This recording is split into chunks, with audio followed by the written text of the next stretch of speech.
Halo semuanya, Assalamualaikum warahmatullahi wabarakatuh. Bertemu lagi dengan saya pada semester ini. Kali ini kita akan belajar pada mata kuliah kalkulus integral. Nah, kalkulus integral ini seperti apa? Jadi kalkulus ini memang dibagi menjadi tiga ya. Yang pertama kalian sudah belajar tentang kalkulus diferensial. Yang kedua ini ada kalkulus integral dan yang terakhir nanti kalian akan pelajari tentang kalkulus lanjut. Nah, kalkulus integral ini apa? Jadi kalkulus integral ini kita akan bahas selama satu semester ke depan terkait dengan integral. Nah, integral itu apa? Saya yakin kalian juga tidak asing lagi ya dengan integral, karena integral itu adalah inverse atau kebalikan dari turunan. Maka kita sebut sebagai anti turunan.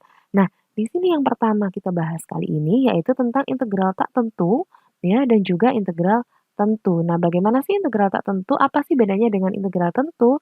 Baik, langsung saja kita akan bahas tentang definisi integral tak tentu. Nah, definisi integral tak tentu di sini kita sebut f suatu anti turunan f ya. Di sini memang sengaja saya bikin kita di buku sudah ada ya di sini ya. F-nya di sini F besar dan juga di sini F kecil. Pada selang I jika dx Fx sama dengan Fx pada I yakni jika F aksen X sama dengan Fx untuk semua X dalam I. Nah, maksudnya ini bagaimana gitu ya? Maksudnya bagaimana? Jadi kalau misalkan ada turunan dari fungsi F besar X itu hasilnya adalah F kecil X. Maka kalau saya balik, dia akan jadi integral. Atau lebih gampangnya, kedua ruas di sini saya integralkan. Nah, kalian pasti masih ingat ya lambang integral seperti apa ya ketika di SMA dulu sudah pernah belajar ya. Oke, jadi kalau misalkan ini saya integralkan, kedua ruas di sini saya integralkan gitu ya. Ini juga saya integralkan, maka menghasilkan apa? Kalau misalkan integral ketemu dengan turunan, dx ini adalah turunan dari fungsi fx terhadap variabel x gitu ya. Nah, kalau ketemu turunan, integral ketemu turunan, maka dia akan jadi identitas. Maka menghasilkan apa? Menghasilkan integral dari f kecil x ya, akan hasilnya menjadi apa? Menghasilkan apa ini? Akan menghasilkan f besar x. Oke. Nah, jadi ini definisi dari integral tak tentu gitu ya. Kita pakai konsep turunan. Oke, selanjutnya pasti juga tidak akan lepas dari teorema ya pastinya ya. Kalau misalkan kalian belajar di kalkulus, pasti juga akan banyak sekali teorema. Bukan hanya kalkulus ya, tapi di semua bidang ya, semua hal yang ada di matematika pasti tidak akan lepas dari teorema. Nah, di sini teorema integral yang pertama, di sini ada teorema A ya. Oke, teorema A. Nah, seperti ini teorema A di sini memang sengaja saya pakai bahasa Inggris ya. Kenapa? Karena supaya kalian tidak asing lagi dengan matematika dalam bahasa Inggris gitu dan juga biar terbiasa pastinya ya. Oke, teorema yang pertama di sini the rule of rank. If R is any rational number except min 1, then nah, jadi di sini adalah jika R adalah suatu bilangan rasional kecuali min 1, maka integral dari xr dx sama dengan apa? Sama dengan xr plus 1 per r plus 1 plus c gitu ya. Nah, untuk membuktikan teorema ini, maka gampang sekali. Gimana caranya? Ya kita pakai konsep diferensial atau turunan karena kita sudah belajar tentang turunan. Nah, bagaimana cara membuktikannya? Maka kedua ruas di sini saya turunkan ya. Jadi kedua ruas di sini saya turunkan, maka nanti akan menghasilkan begini. Jadi di sini saya turunkan ya. Saya karena di sini terhadap apa ini? Variabel x ya. Oke. dx ya. Ini juga begitu. Saya turunkan juga nih. Oke. Oke, saya turunkan juga ya. Oke, maaf. Ini ya, tumpuk ya tulisannya ya. Oke, jadi ini saya turunkan. Maka menghasilkan apa? Kalau saya turunkan di sini identitas ya ini ya. Oke, jadinya tinggal XR saja. Kemudian yang sebelah sini kalau saya turunkan hasilnya apa? Nah, di sini 1 per R plus 1 saya keluarkan dulu nih. Selanjutnya, XR plus 1 ini ketika saya turunkan, jadi 1 per R plus 1 ini sebagai suatu ini ya, koefisien ya. Kemudian XR plus 1 ini saya turunkan, maka R plus 1-nya turun plus X pangkat R. Kenapa kok X pangkat R? Karena kalau turunan, maka pangkatnya harus berkurang 1. Sehingga R plus 1 dikurangi 1 menghasilkan R. Bisa difahami ya sampai sini ya? Sehingga dari sini ini bisa kita ini ya, kita bagi ya. Oke, R+1 kalau dibagi R+1 maka jadi 1 sehingga X pangkat R ya, X pangkat R itu sama dengan X pangkat R. Nah, sangat mudah sekali ya untuk membuktikan teorema yang pertama. Nah, pastinya juga kalian tidak kesulitan dengan pembuktian teorema yang pertama gitu ya. Baik, langsung saja untuk yang selanjutnya ini juga pasti banyak sekali nanti teorema, tapi nggak usah pusing dengan teorema ya. Yang penting di sini nanti kalian bisa memahami apa sih itu definisi integral tak tentu, kemudian teorema yang bisa kita pakai untuk mengerjakan integral tak tentu, begitu juga dengan tentu nantinya. Oke. Nah, ini proof-nya, pembuktiannya seperti yang saya jelaskan tadi ya. Nah, untuk yang teorema selanjutnya di sini ada teorema B. Oke, teorema B di sini ada integral sin X dx sama dengan min cos X plus C ya. Jangan lupa plus C. Kenapa? Karena dia adalah integral tak tentu. Kalau integral tentu maka tanpa menggunakan plus C. Nah, integral cos X sama dengan sin X. Bagaimana cara membuktikannya? Ya gampang sekali ya. Dengan menggunakan apa? Dengan menggunakan turunan. Karena kita sudah belajar tentang turunan. Kalian masih ingat turunan dari sin X apa? Sin X turunannya cos X ya. Sehingga kalau cos X saya integralkan, hasilnya adalah sin X. Nah, kita lihat di sini. Sin X turunannya adalah cos X gitu ya. Integral dari cos X sin X. Jadi saling berkebalikan, begitu. Nah, begitu juga dengan ini. Kalau cos X turunannya adalah min sin X. Sehingga kalau sin X turunannya adalah min cos X. Dibalik ya, tinggal membalik saja gitu. Oke, selanjutnya untuk yang teorema C. Nah, teorema C ini bagaimana pembuktiannya? Teorema C ini teorema tentang kelinieran ya. Oke. Jadi misalkan suppose F dan ini ya, pakai dan ya, harusnya N ya. Suppose F and G have an antidifferential not definite integral. Jadi bukan integral yang tentu ya. Oke, and suppose K is constant. Jadi K-nya di sini adalah konstanta, ya kan? Maka jadi di sini bentuknya seperti ini. Ada tiga ya, ada tiga jenis ya. Integral K fx dx sama dengan K integral fx dx. Kemudian integral fx plus gx itu bisa kita pecah menjadi integral fx plus integral gx. Begitu juga dengan pengurangan. Jadi kalau integral fx min gx, maka bisa kita pecah jadi integral fx min integral gx. Nah, kalau ada konstanta bisa dikeluarkan gitu ya. Nah, teorema yang ini kita bisa pakai ketika nanti kalian menghitung integral soal-soal yang diintegral, bisa kalian pakai teorema yang C ini ya. Kalau misalkan dia bentuknya penjumlahan, pengurangan, atau mungkin perkalian dengan suatu konstanta. Nah, teorema C ini bisa kita buktikan untuk yang pertama. Yang pertama di sini cara membuktikannya juga menggunakan ini ya, menggunakan turunan ya. Oke, kita buktikan dengan menggunakan turunan.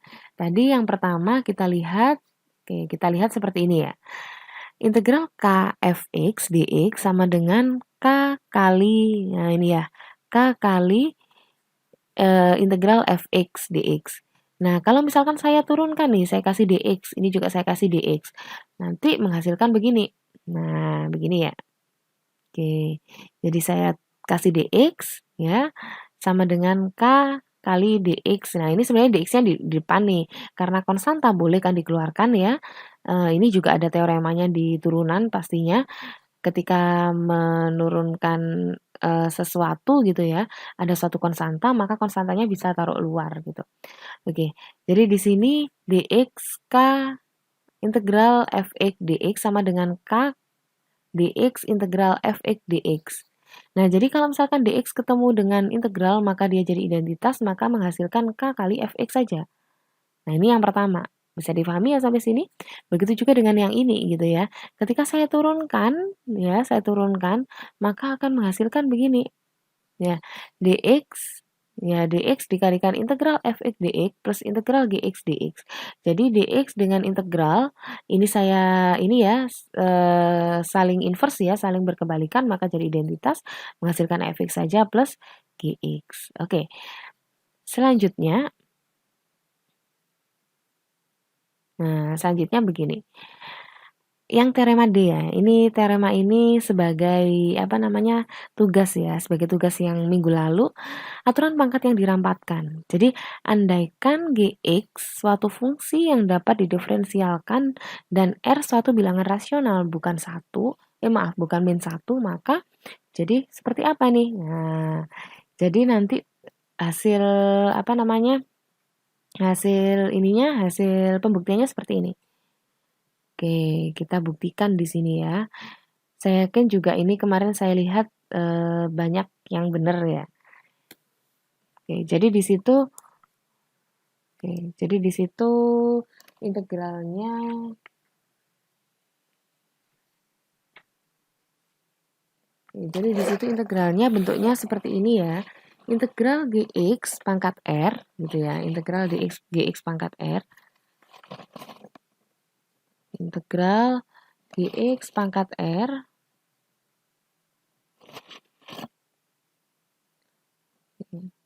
Gx pangkat R dikalikan G aksen X ya. Kalikan dengan G aksen X. Maaf ya, tulisannya memang agak belepotan di sini. Oke. Dx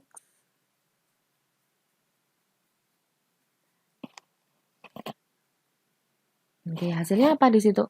Hasilnya adalah hasilnya Gx pangkat R plus 1. Gx pangkat R plus 1 per R plus 1 plus C.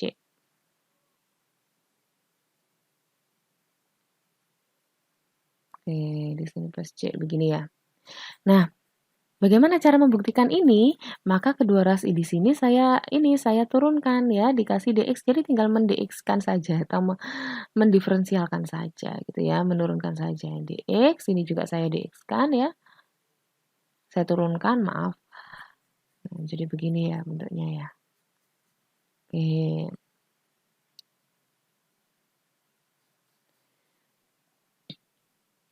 Oke, selanjutnya di situ bagaimana hasil turunannya gitu. Nah, hasil turunannya begini. Jadi di sini, ini karena dx dengan integral ini saling inverse ya, berarti di sini nanti jadi identitas.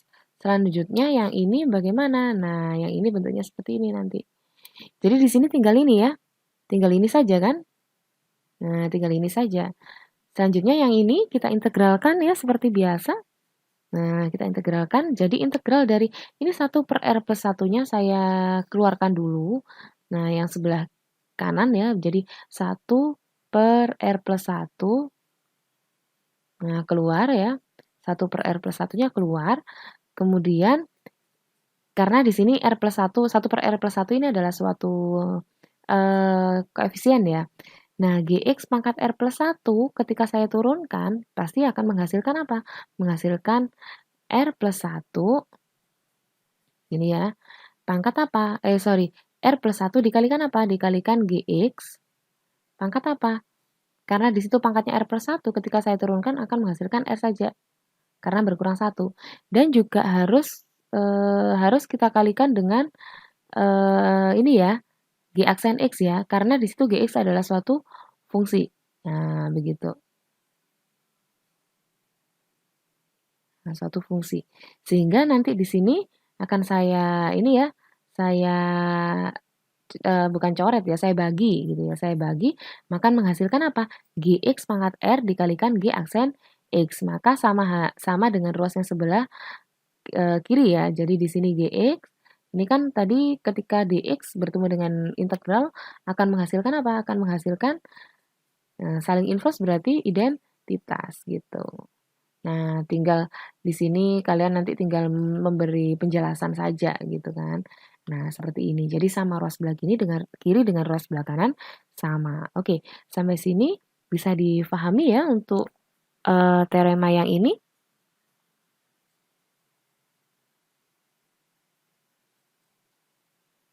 Sangat mudah sekali ya.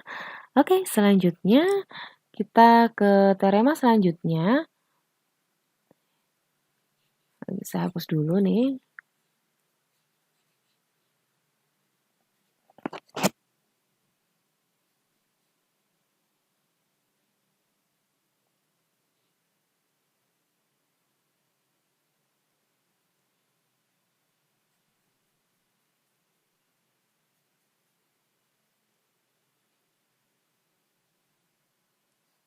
Oke.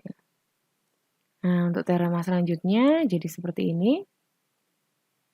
Nah, terus selanjutnya yaitu adalah properties of sigma. Properties of sigma di sini ada 3 ya.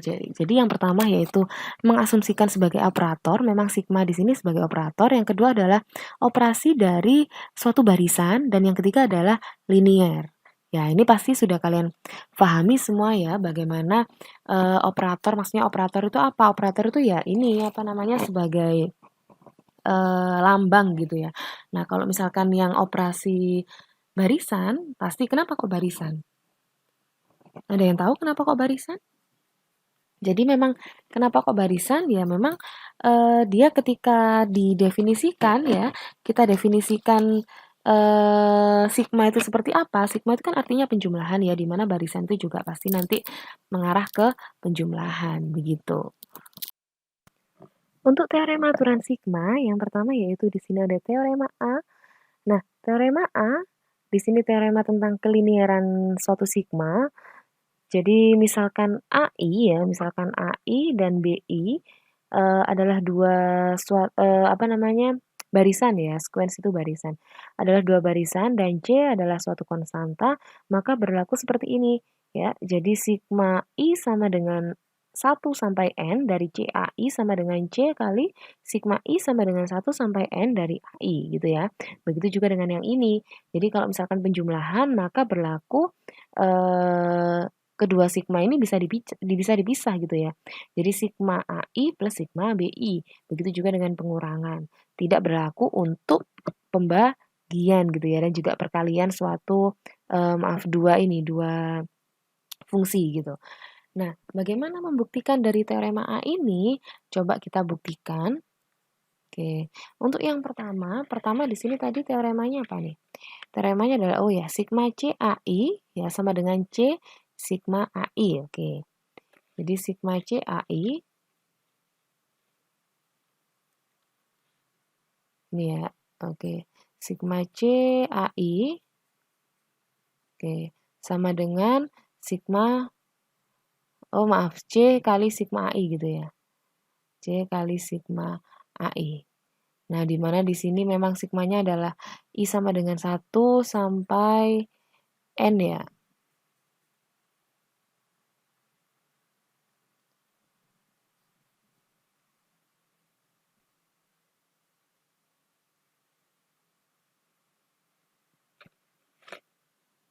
Oke, begini ya teoremanya ya. Jadi di sini cara membuktikannya adalah kita misalkan saja A itu adalah mulai dari kalau misalkan kita masukkan. Jadi I-nya 1 sampai N gitu. Jadi di sini kalau saya substitusi nilai I-nya mulai dari 1 sampai N, maka dia akan bentuknya seperti ini. C ya, A1 ya, plus namanya sigma berarti di jumlah. Oke, CA1 plus A2 plus bla bla bla gitu ya. Karena di sini terus gitu sampai apa? Sampai AN. Oke. CAN begini ya. Maaf bukan pangkat ya. CAN gitu.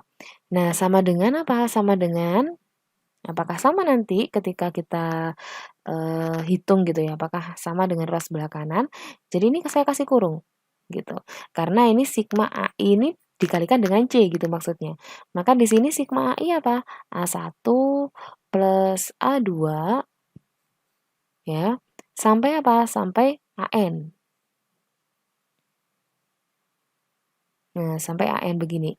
Nah, selanjutnya yang sebelah sini ya, ruas sebelah kiri ya. Ini semuanya mengandung C.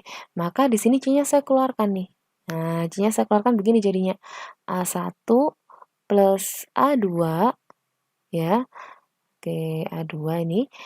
Oke, sampai apa? Sampai AN. Nah, sampai AN begini.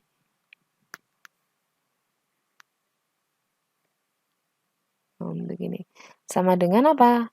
Oke, sama dengan ya ruas sebelah kanan. A1 A2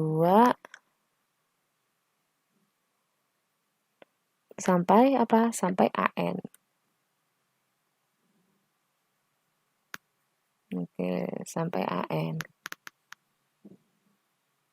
Nah, jadi ruas sebelah kiri dengan ruas sebelah kanan sama. Begitu juga dengan yang teorema yang kedua dan juga yang ketiga ya. Saya yakin semuanya juga pasti sudah bisa untuk membuktikannya gitu. Oke, selanjutnya nah, di sini ada beberapa rumus jumlah khusus. Beberapa rumus jumlah khusus ini nanti yang akan kita pakai untuk menghitung integral Riemann. Jadi di sini kenapa kemarin saya suruh buktikan, memang supaya kalian jelas-jelas terbukti gitu ya bahwa sigma dari I itu nanti menghasilkan n kali n plus 1 per 2. Kemudian sigma I kuadrat sama dengan apa? Sama dengan n kali n plus 1 kali 2n plus 1 per 6. Begitu juga dengan ini. Begitu. Nah, nanti ini akan sangat berfungsi sekali ketika kalian nanti menghitung integral Riemann.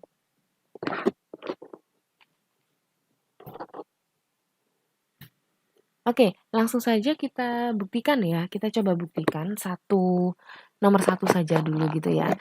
Nah, untuk selanjutnya saya yakin kalian juga pasti sudah bisa gitu.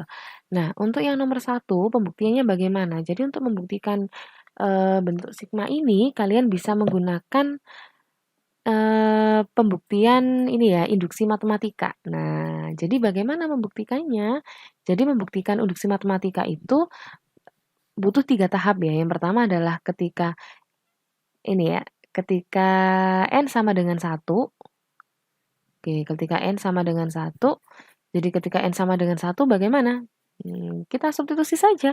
Jadi ketika n sama dengan 1, di sini n sama dengan 1 itu adalah suku yang pertama ya. Ini ya, 1 ya. 1 itu sama dengan, kalau n-nya saya masukkan 1, jadi berapa nih? 1, nah jadi gini ya, 1 itu sama dengan, nah 1 yang ini maksudnya gimana? 1 yang ini adalah yang ini nih. Oke, sama dengan ketika n-nya saya masukkan 1, maka jadi 1, oke, dikali 1 plus 1, ini ya, per 2. Apakah sama? Nah, kita cek.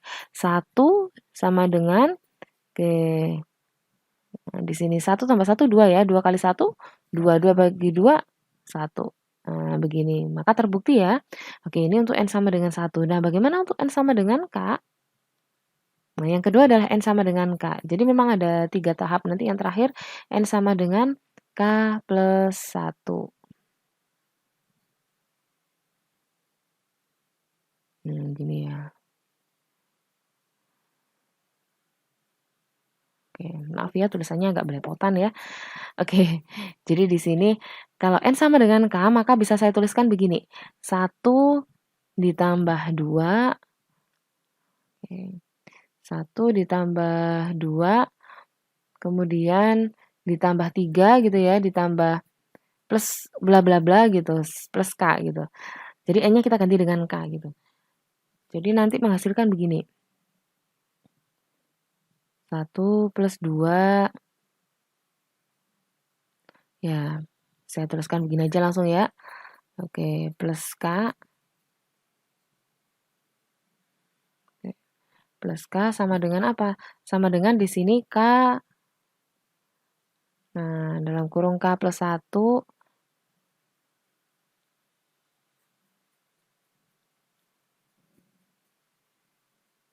per 2 ya.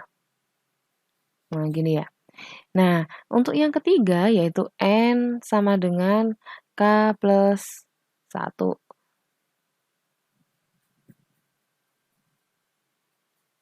Oke, N sama dengan K plus 1. Nah, bagaimana ini N sama dengan K plus 1? Maka N yang ini kita ganti dengan K plus 1. Maka hasilnya apa? 1 ditambah dengan 2 gitu ya. Ditambah dengan bla bla bla bla. Tiganya memang sengaja nggak saya tulis. Plus K ya. Plus K plus 1. Nah, begini. Sama dengan apa? Sama dengan, nah jadi N ini kita ganti dengan K plus 1. Jadi apa? K plus 1, ini ya. Nah, begini. Dikalikan dengan apa? Kalau N-nya ini saya ganti dengan K plus 1. Kalau K plus 1 ditambah 1 jadinya K plus 2. Ini ya. Maaf ini 2 ya ini ya maksudnya ya. Oke. Per 2. Nah, begini. Nah, kenapa di sini kok ada K gitu ya? Pasti yang dibingungkan ini nih. Kenapa kok nggak langsung diganti K+1? Kenapa kok ada K? Jadi sebenarnya kalau memang di sini kita tuliskan K+1, sebelum ada K+1 pasti ada K. Karena apa? Karena sebelum 2 ada 1. Sehingga di sini dari 1 sampai dengan K di sini, saya ganti dengan yang di sini. K kali K+1 per 2. Jadi menghasilkan begini. K gitu ya, kali K+1. Nah, K+1 per 2 ditambah dengan ini. Nah, ditambah dengan ini, K+1. Nah, langsung saja ya saya samakan penyebutnya karena di sini nggak ada penyebutnya. Nah, saya bikin 2 bawahnya, maka di sini jadi apa? 2K plus 1 gitu ya. Oh, maaf, harusnya ada kurungnya ya. Oke, jadi harusnya begini. Harusnya di sini ada kurungnya. 2 kali K plus 1. Oh. Nah, gini ya, jadi 2 kali K plus 1. Nah, gini ya harusnya ya. Nah, nanti akan kita buktikan nih. Kita buktikan apakah ini ruas yang sebelah kiri ya. Ruas sebelah kiri sama dengan ruas sebelah kanan. Oke, yang ruas sebelah kanan nggak usah saya tulis lagi ya. Jadi ini bentuknya yang bawah. Nah, yang bawah ini 2, sama-sama 2, kita jumlahkan yang atas ya. Ini tambah ini. Nah, perhatikan di sini, karena sama-sama punya K+1, ini juga punya K+1, maka K+1-nya saya keluarkan nih. Nah, jadi K+1 saya keluarkan, ya kan? Nah, berarti kalau K+1 saya keluarkan, yang ini kalau K+1 saya keluarkan, tinggal K saja. Tuh ya, ini tinggal K saja. Yang ini kalau K+1 saya keluarkan, tinggal 2, jadi K+2. Nah, sehingga ruas yang sebelah kanan sama dengan ruas yang sebelah kiri nih, sama nih. Nah, begitu. Jadi ini sudah terbukti. Oke ya, bisa dipahami ya, sehingga yang nomor 2, 3, 4 saya yakin kalian juga pasti bisa gitu. Oke, untuk selanjutnya untuk yang 2, 3, 4 kalian bisa mencoba lagi. Kalau misalkan dilihat kemarin ya, kalau pembuktiannya kemarin itu, oh ternyata beda dengan Bunia. Kalian lihat dulu, bedanya di mana. Asalkan gini, sebenarnya membuktikan itu tidak harus saklek dari ruas sebelah kiri harus dibuktikan untuk yang sebelah kanan gitu ya. Bisa dua-duanya saling saling merubah gitu. Yang penting nanti ketika N sama dengan K+1 itu sama ruas sebelah kiri sama dengan ruas sebelah kanan karena beda-beda. Kadang ada guru ketika dulu kalian SMA kan sudah pernah belajar ini ya, belajar induksi matematika gitu ya. Nah, ada guru yang menerangkan bahwa oke, saya mau buktikan ruas sebelah kanan yang dirubah ya, ruas sebelah kanan yang dirubah untuk membuktikan sama nggak dengan ruas sebelah kiri. Atau seperti yang Bunia tadi, ruas sebelah kiri yang dijabarkan supaya sama dengan ruas yang sebelah kanan gitu. Atau dua-duanya gitu ya, dua-duanya yang saling jalan. Jadi sama-sama disederhanakan sampai yang paling sederhana atau dihitung sampai akhir gitu ya, dua-duanya terus terbukti sama. Nah, itu boleh. Jadi tidak harus satu ruas atau kiri dulu atau kanan dulu atau dua-duanya itu bebas gitu, yang penting terbukti. Nah, oke selanjutnya di sini selanjutnya kita bahas tentang integral tentu. Nah, integral tentu ini bagaimana sih? Apa bedanya dengan integral tak tentu? Jadi kalau integral tentu itu adalah tadi sudah saya bilang sama-sama memang ada intervalnya, cuman interval ketika integral tak tentu adalah min tak hingga sampai tak hingga sehingga memang tidak tuliskan di situ dan tidak, terdefinisi ya batasnya, sehingga tidak dipakai. Maka di situ nanti hasilnya bedanya kalau integral tak tentu itu nanti hasilnya plus C, kalau integral tentu itu hasilnya tidak ada plus C-nya gitu, tapi nanti berupa konstanta. Oke. Nah, di sini ada beberapa rumus dasar integral tak tentu yang bisa kalian pakai ya. Jadi ada 6 di sini. Kemarin juga ada beberapa yang bertanya, apa sih Bu bedanya E pangkat X dengan A pangkat X gitu ya. Terus ln itu apa sih Bu gitu ya. Nah, jadi E pangkat X, E itu adalah bilangan Euler ya. di mana bilangannya itu ada konstan, konstan ya bilangannya ya. Nah, kalau len itu adalah logaritma natural gitu. Jadi len ini adalah logaritma natural.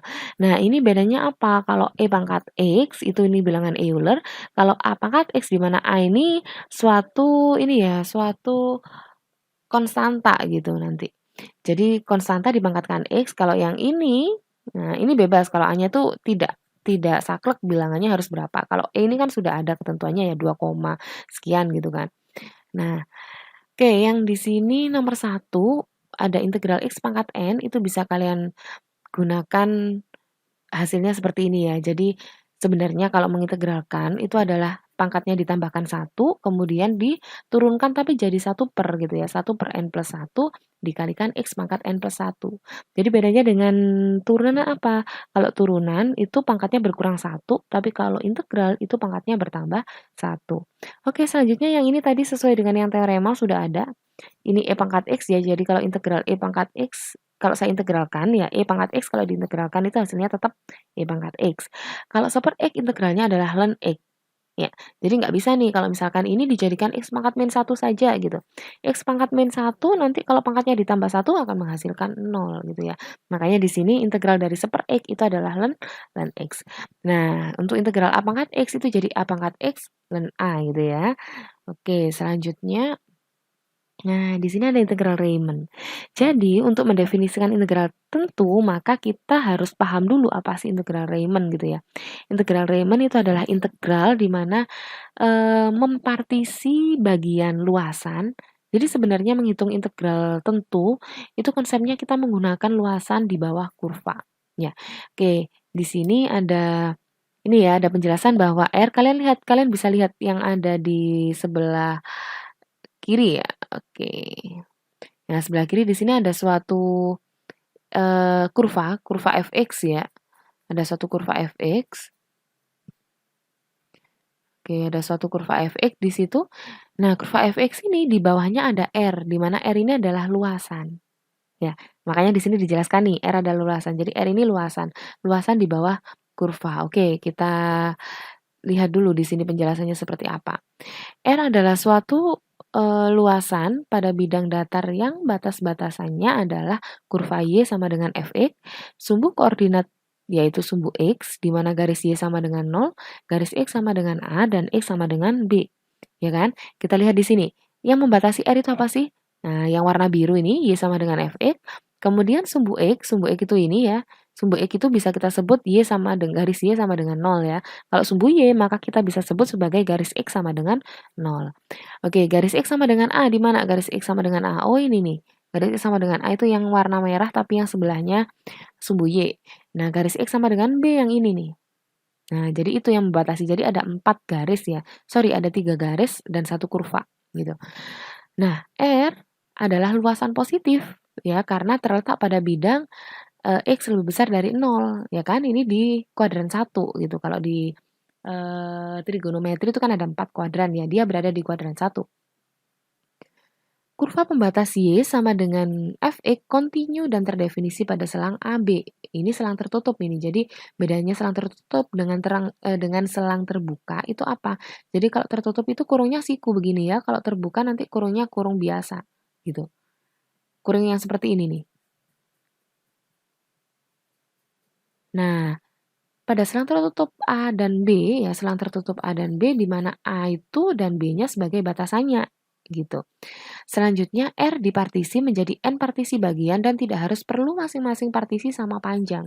Partisi yang dilakukan adalah A sama dengan X0 kurang dari, nah gitu ya, sampai Xn sama dengan B gitu ya. Oke, memang partisinya itu tidak harus sama panjang. Jadi sebenarnya partisi itu membagi, terserah. R ini dibagi menjadi berapa bagian, itu terserah gitu. Dan bagiannya seperti apa, nah itu juga terserah gitu ya. Oke, selanjutnya. Nah, ini. Oke, integral Riemann di sini misalkan delta X ini kita membahas X dulu ya. Ini. Jadi X-nya tadi kan batasannya X-nya dari mana? A sampai B kan gitu ya. Nah, di sini misal delta XI sama dengan XI min 1, pada tiap selang bagian XI min 1, XI, ambil sebuah titik sembarang yang mungkin saja sebuah titik ujung. Titik tersebut dinamakan titik sampel untrue selang bagian ke I sehingga diperoleh begini. Jadi tadi X0-nya itu adalah A, di mana Xn-nya adalah B gitu ya. Nah, kemudian di sini kita bagi nih, X1, X2, X3, terus sampai Xn min 1 gitu ya, terserah sebenarnya mau dibagi menjadi berapa bagian itu terserah gitu. Di mana X0-nya adalah A, Xn-nya adalah B gitu. Ya kan? Oke. Ini garis X-nya ya, sumbu X-nya ya. Selanjutnya, nah kita lihat di sini. Nah, pembagiannya bagaimana? Nah, pembagiannya begini. Ya, ini tadi kan, ini tadi dipartisi gitu ya. Dipartisi sampai Xn min 1 tadi ya. Oke, selanjutnya kita pilih sembarang partisi gitu. Jadi ini secara umum aja ini. 1, 2, 3 ini sebenarnya bebas. Bebas kalian mau mempartisi menjadi berapa bebas. Kecuali nanti di soal sudah ditentukan kan gitu ya. Nah, kalian lihat di sini. Di sini lihat bahwa kita ambil salah satu partisi saja, bentuknya persegi panjang. Bu, apakah harus persegi panjang bentuknya? Tidak ya. Jadi bisa bebas asalkan dia bisa dicari luasannya, gampang mencari luasannya. Contohnya seperti trapesium gitu ya. Kemudian apalagi nih? Kalau persegi nggak mungkin ya karena ini panjang ke atas gitu ya. Tapi ya mungkin saja sih kalau misalkan memang dia bentuknya bisa dibikin persegi ya bisa. Gitu. Oke, misalkan trapesium nih.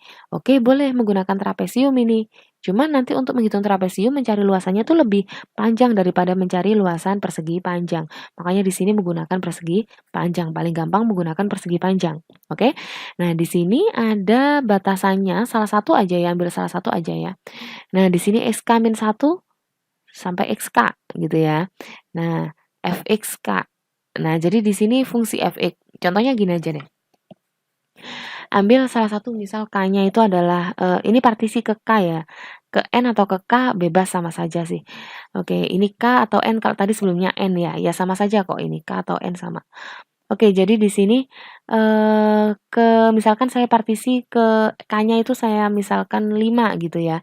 Berarti di sini K5 min 1 X5 min 1 berarti X4 ini X5 gitu ya.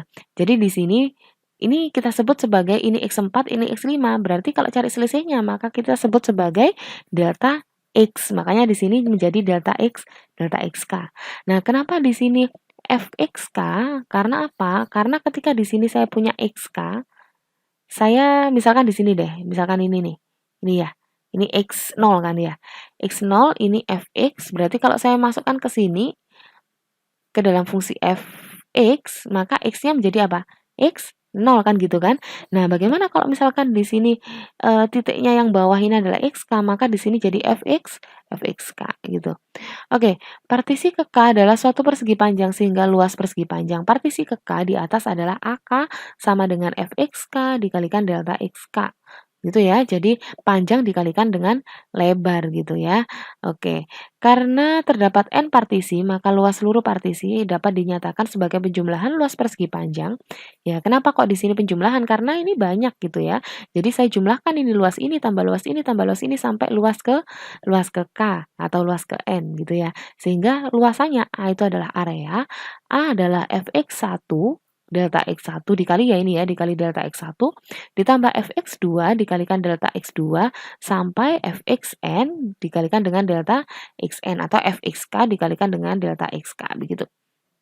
Oke, sama dengan nah kalau saya menggunakan sigma, aturan sigma, maka saya boleh menuliskan seperti ini, sigma I sama dengan 1 sampai N dari Fxi kalikan delta Xi begitu ya. Jadi ini adalah luasannya. Nah, apa yang kita hitung di integral? Tentu kita menghitung luasan sebenarnya. Oke, bisa difahami sampai sini?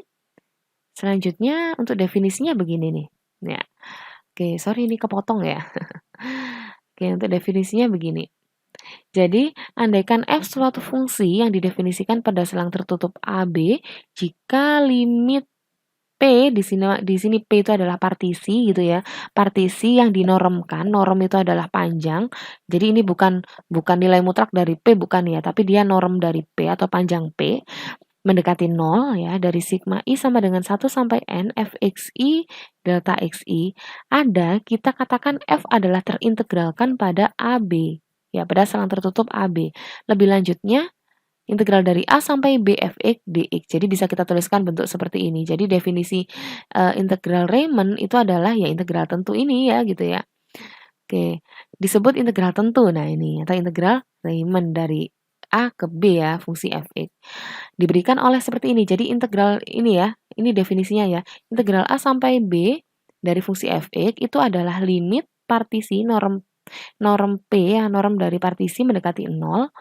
Nah, sigma I sama dengan 1 sampai N fxi delta xi. Nah, begitu di mana A-nya pasti kurang dari B, tapi di sini kita lihat tidak ada penjelasan karena memang penjelasannya secara implisit gitu ya. Jadi sudah kita tahu, tapi secara implisit kita anggap bahwa A itu adalah kurang dari B. Sehingga apa? Kalau misalkan seperti ini, maka kita bisa pakai ini ya, kita bisa pakai integral A sampai A. Kalau misalkan di sini batasnya sama, maka hasilnya pasti 0 gitu ya. Tapi kalau misalkan batasnya saya balik, maaf ini oke, ini bisa. Oh ya, bisa. Oke, kalau misalkan di sini AB ya, A sampai B sama dengan min B sampai A. Jadi kalau misalkan di sini batasannya saya balik ya, yang A sampai B di mana A kurang dari B, maka kalau bisa saya balik jadi B ke A gitu ya, integral B sampai A, tapi di sini harus dinegatifkan gitu. Jadi boleh misalkan ini lebih kecil, ini lebih besar kan memang pastinya harus seperti itu kan. Kalau saya balik jadi yang ini besar, ini kecil, maka di sini harus dinegatifkan supaya nanti hasilnya sama dengan yang ruas sebelah kiri gitu ya. Oke, bisa difahami ya untuk definisinya. Jadi yang perlu kalian pahami adalah ini. Jadi integral A sampai B fx itu didefinisikan sebagai limit partisi mendekati 0 dari sigma fxi kali delta xi, di mana fxi kali delta xi ini adalah luasan, begitu. Nah, untuk sebagai contoh sebagai berikut ya. Contohnya ini nih. Untuk contohnya sebagai berikut. Jadi hitunglah integral min 2 sampai 3 x plus 3 dx. Ya, penyelesaiannya bagaimana? Oke, dari sini ya, dari batasnya ini adalah min 2 sampai 3. Kita tahu bahwa selang min 2 sampai 3 ini ada 5 gitu ya. Maksudnya kalau misalkan, kenapa di sini kok 5 gitu? Karena min 2 sampai 3 ini kalau saya hitung intervalnya ya, itu selangnya 5 gitu ya. Dari mana 3 dikurangi min 2 itu 5 gitu ya. Kita partisikan nih selang ini menjadi bagian yang sama. Kenapa kok bagian yang sama? Supaya lebih mudah menghitungnya gitu ya. Nah, di sini N selang menjadi N selang, maka di sini delta X-nya adalah 5 per N. Ya, kenapa? Karena sebanyak N selangnya gitu. Oke, nah 5-nya ini 5 dari 3 dikurangi min 2. Dalam tiap selang XI min 1, XI kita gunakan XI sebagai titik sampel. Oke, X0-nya X yang pertama. X0 ini adalah apa namanya ya, batas bawah ya. Batas bawahnya adalah min 2. Kemudian X1-nya itu adalah pasti min 2 plus delta X, kan gitu ya. Ya kan? Bisa difahami ya. Kalau misalkan gini aja deh gampangnya. Kalau saya bagi menjadi 5 bagian nih, ya kan? Saya bagi menjadi 5 bagian. Oke, misalkan begini nih. Saya punya garis ya, saya punya garis. Maaf. Saya punya garis di mana garisnya itu nilai X-nya gitu ya. Saya punya garis. Nah, garis ini adalah sumbu X.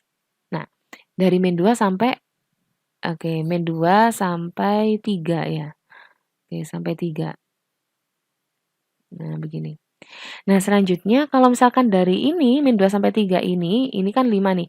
Saya bagi menjadi 5 bagian, berarti 5 bagi 5 gitu ya. Berarti 5 bagi 5 berapa? 1. Jadi masing-masing partisi itu panjangnya 1. Berarti di sini berapa nih? Setelah ini kalau saya bagi 5 berarti gini ya. 1, 2, 3, 4, 5 gitu. Maaf ya ini panjangnya nggak sama, harusnya sama ya. Ini min 2, kemudian ini min 1, ini 0, ya kan? Ini 1, ini 2 kan gitu. Nah, begitu. Nah, jadi masing-masing apa namanya? Partisinya ini panjangnya itu 1. Dari mana panjangnya 1 ya? Delta X ini. 5 bagi 5 kan 1 nih, ya kan? Ini 1, 1, 1, 1 begitu. Nah, Cara gampangnya, kalau misalkan X0-nya ini min 2, maka X1-nya adalah min 1 kan gitu. Coba aja masukkan ke sini. Jadi kalau N-nya tadi 5, berarti delta X-nya kan 1 nih. 5 bagi 5 kan 1. Jadi min 2 tambah 1 hasilnya adalah min 1. Betul nggak min 1 di sini? Betul kan? Nah, untuk X2 berarti min 2 tambah, nah berarti ini X2 nih. Iya kan? Min 2 ditambah delta X tambah delta X. Berarti 2 delta X nih. Ya kan? Delta X-nya tadi 1, berarti 2 kali 1, atau 1 tambah 1 ini kan 2 ya. 2 kali 1 kan 2 nih. Berarti min 2 tambah 2 adalah 0. Nah, X2-nya adalah 0. Makanya di sini rumusnya begitu. Paham ya kenapa kok delta X? Karena untuk mendapatkan X1, maka dari batas yang bawah kita tambahkan dengan delta X, 1 delta X. Kalau mencari X2 berarti 2 delta X nih, 1, 2. Untuk mencari X3 berarti 3 delta X ya, 1, 2, 3 begitu. Cuman kita umumkan di sini. Ya, diumumkan menjadi XI, ketika XI berarti min 2 plus I kali delta X sama dengan min 2 plus I kali 5 per N, gitu ya. Dimana nanti kalau XN ya berarti tinggal ganti aja nih, min 2 plus 3, min 2 plus N kali delta X sama dengan min 2 plus N kali 5 per N, ya kan? Delta X-nya kan 5 per N nih, berarti min 2 tambah 5 adalah 3, dimana XN ini adalah batas yang terakhir 3. Paham ya? Nah, ini untuk XI-nya ini ya, ini tadi kalau kalian mau nyari X2, X3, X4, X5, X6 dan seterusnya tergantung ininya ya. Gitu. Makanya di sini dinotasikan dengan XI. Untuk XN ini adalah batas akhirnya, ini batas awalnya. Oke ya, bisa difahami ya. Gampang sekali ini untuk integral Riemann. Selanjutnya di sini kalau misalkan sudah kita partisi begini, maka kita nanti tinggal memasukkan ke dalam formulanya ini. Nah, tadi kan kita punya bahwa fxi-nya, kita lihat ya. Fx-nya apa sih? Oke, fx-nya ini nih. Nah, ini fx nih. Ini fx nih. X plus 3 ini fx. Berarti kalau fxi berarti xi plus 3. Iya kan? Nah, fxi adalah xi plus 3. Nah, kenapa kok di sini jadi 1? Kenapa kok jadi 1? Karena di sini xi tadi adalah, berapa tadi xi? Kita lihat ya. Xi-nya adalah, nah ini dia. Xi itu adalah min 2 plus I kali 5 per N. Nah, kita substitusikan ke sini. Ya, jadi di sini min 2 plus I kali 5 per N. Di mana min 2 tambah 3 itu adalah 1. Jadi 1 plus I kali 5 per N. Sehingga kita bisa mensubstitusi ke dalam definisi integral Riemann tadi ya. Definisinya adalah sigma fxi kali delta xi, kan begitu tadi ya. Iya, ada limitnya ya sebenarnya ya. Ya, maaf ini limitnya kemana ini ya? Harusnya ada limitnya. Oke. Nah, di sini ada limitnya ya harusnya ya. Oke, jadi di sini limit nanti di ini sendiri ya, ditulis sendiri ya. Limit sigma fxi kali delta xi sama dengan limit sigma fxi kali delta x kan gitu. Nah, di sini kita masukkan saja fxi-nya adalah ini nih.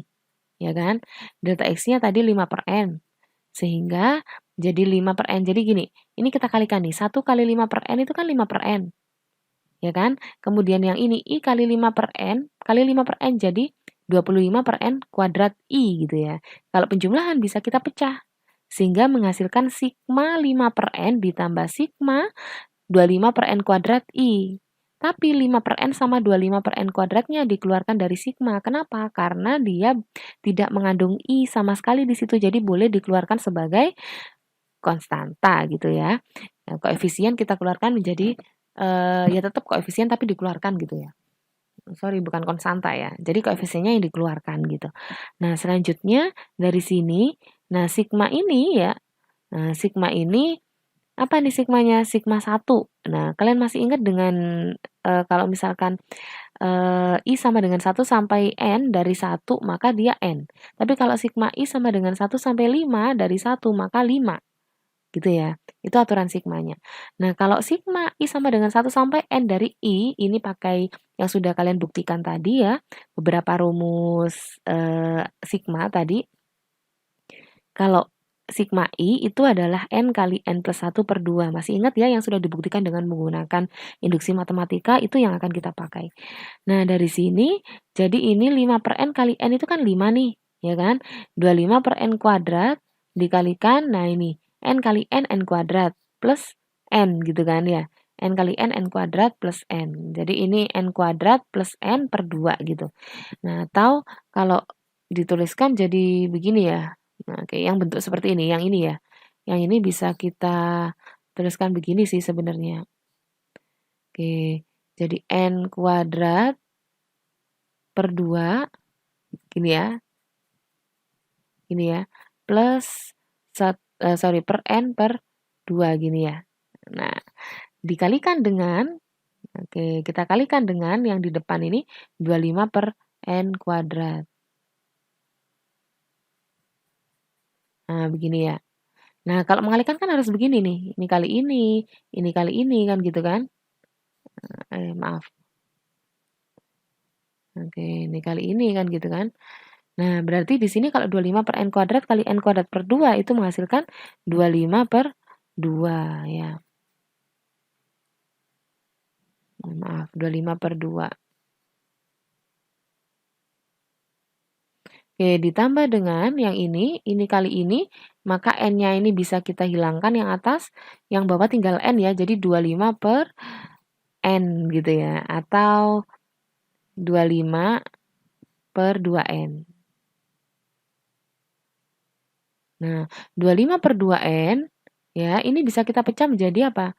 Menjadi 25 per 2, ya, dikalikan seper n, maka menghasilkan ini nih. Jadi 25 per 2-nya ini sama-sama punya 25 per 2 ya. 25 per 2-nya saya keluarkan, jadi 25 per 2 dikalikan 1 plus seper n. Kalau dikalikan akan menghasilkan begini nih. Oke ya, bisa difahami ya, sangat mudah sekali. Oke, jadi selanjutnya dari sini maka kita limitkan. Nah, tadi kan saya bilang memang ini harusnya ada limitnya kan gitu ya. Kita limitkan nih. Oke. Nah, menggunakan definisi ini ya, definisi integral Riemann ya. Definisi integral Riemann bahwa integral dari min 2 sampai 2 x plus 3 dx sama dengan limit P partisi mendekati 0 ya, norm dari partisi mendekati 0 itu kita rubah menjadi limit n mendekati tak hingga ya. Oke, dari sini ini sigma, ini definisinya yang sudah ada di definisi tadi ya, definisi integral Riemann. Kita tinggal memasukkan saja fxi, sigma fxi delta x itu kan ini tadi menghasilkannya nih. Kita limitkan di mana n mendekati tak hingga ya. Oke, kenapa kok n mendekati tak hingga? Jadi kalau misalkan partisinya ini supaya mendekati 0, ya kan? Partisinya supaya mendekati 0, maka n-nya harus kita pakai apa namanya ya? N itu kan banyak partisinya ya kan. Banyak partisinya semakin banyak ya, maka partisinya di sini semakin mendekati 0 gitu. Ya, panjang partisi ya. Panjang partisinya semakin kecil kan gitu kan. Jadi semakin banyak partisinya. Misal saya punya tadi 5 nih ya. Oh, sorry, min 2 sampai 3 tadi kan. Min 2 sampai 3 yang ini ya, min 2 sampai 3. Kalau misalkan saya bagi dengan n-nya 5, maka tiap selangnya itu kan 1. Tapi kalau saya bagi dengan 10, maka tiap selangnya jadi setengah. Semakin kecil kan? Semakin banyak. Pasti nanti panjang partisinya itu semakin, atau delta x-nya ya. Delta x atau panjang partisi norm P-nya itu semakin mendekati 0. Gitu ya. Yang tadi dari 1, kalau diperbesar lagi n-nya jadi setengah, kalau diperbesar lagi pasti juga akan semakin kecil, semakin mendekati 0. Jadi kenapa kok limit P mendekati 0 bisa dirubah jadi limit N mendekati tak hingga. Itu alasannya. Oke, selanjutnya di sini ini kita substitusi saja gitu ya. Jadi 5 plus 25 per 2 dikalikan 1 plus seper N. Kenapa kok jadi 35 per 2? Oke, kalian masih ingat dengan perhitungan limit ya. Perhitungan limit N mendekati tak hingga? Jadi di sini bisa kita pecah atau n-nya ini kita substitusi saja langsung gitu ya. Karena di sini bentuknya bukan pecahan seluruhnya. Kalau pecahan seluruhnya dan ada pangkatnya maka kita pakai dibagi dengan pangkat tertinggi kalau n mendekati tak hingga. Tapi di sini tinggal substitusi saja n mendekati tak hingga. Jadi 1 dibagi dengan tak hingga, sesuatu yang dibagi dengan tak hingga itu pasti mendekati 0. Sehingga ini seper n kalau saya masukkan n-nya tak hingga maka ini jadi 0. Gitu ya. Jadi 1 tambah 0 1 sehingga menghasilkan apa? Menghasilkan 5 ya ditambah dengan 25 bagi 2 dikalikan 1, berarti 25/2. Ini ya. Oke, berarti kalau saya samakan penyebutnya jadi per 10 kan? Oke, ini jadi 10, ini 25, 10 tambah 25 jadi 35. Oke, sampai sini. Ada pertanyaan sampai sini? Jadi silakan ditanyakan ya via grup WhatsApp boleh atau misalkan via komen di bawah ini juga silakan. Oke, dapatkah kita simpulkan bahwa luasan grafik di bawah kurva ya, luasan di bawah kurva gitu ya, luasan di bawah grafik Y sama dengan X plus 3 adalah 35/2. Apakah bisa seperti itu? Nah, kalian pasti akan menemukan jawabannya ketika nanti menghitung integral secara langsung gitu ya. Dari X plus 3 itu hasilnya berapa gitu. Apakah ada selisihnya atau tidak? Jika ada selisihnya, maka mengapa? Nah, itu silakan dianalisis. Itu ya.